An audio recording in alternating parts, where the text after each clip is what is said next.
ఏడాదంతా బడికి చదువుకొని పరీక్షలు రాసి ఎండాకాలం సెలవులు అనగానే ఎక్కడ లేని హుషారు వస్తుంది కదా పిల్లలకు. నాకైతే మస్తు వస్తుంది. మరి ఎండాకాలంలో ఏం చేస్తారు మీ పిల్లలు? మా అంటే అమ్మమ్మ వాళ్ళ ఇంటికి పోతుంటారు, లేకుంటే ఇంట్లోనే టీవీలో ఒత్తుకుంటా సోఫాల మీద వండుకుంటా టైం పాస్ చేస్తుంటారు కదా. కానీ కొందరు పిల్లలు ఉన్నారు ఇట్లా రొటీన్గా కాకుండా కొత్త తీరుగా సమ్మర్ని ఎంజాయ్ చేస్తున్నారు.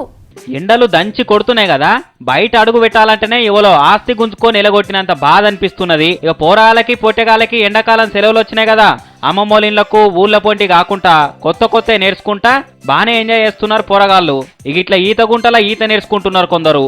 పోరగాళ్ళు ఈత నేర్పి అని డాడీలను అడిగితే టైం లేదు పోరానంటే పోరగాళ్ళే ఏడ ఒక్కలే పోయి ఆత్రంతోనే బాయిల దుంకి ఆగంగాగల అని పైసలు పెట్టి మరీ ఇట్లా టైంకి వచ్చి నేర్పించి పోతున్నారు. ఒరే పోరగాళ్ళు ఎట్లా కొడుతున్నారు చూడు ఈత.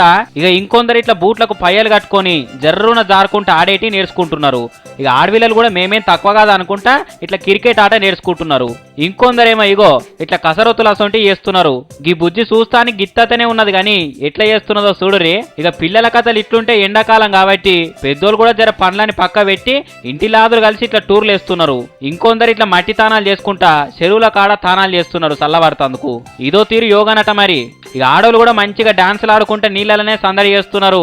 ఇంకొందరు ఇట్లా బోట్ల మీద షికార్లు చేసుకుంటా హుషారుగా ఆడి పాడుతున్నారు. ఎండాకాలం ఎంత ఎండలు దంచి కొడుతున్నా గానీ అందరికి మళ్ళా టైం దొరకదు కాబట్టి ఇట్లా ఇంటి లాదులు కలిసి ట్రిప్పులు వేసుకుంటా ఎండాకాలం సెలవులను ఎంజాయ్ చేస్తున్నారు.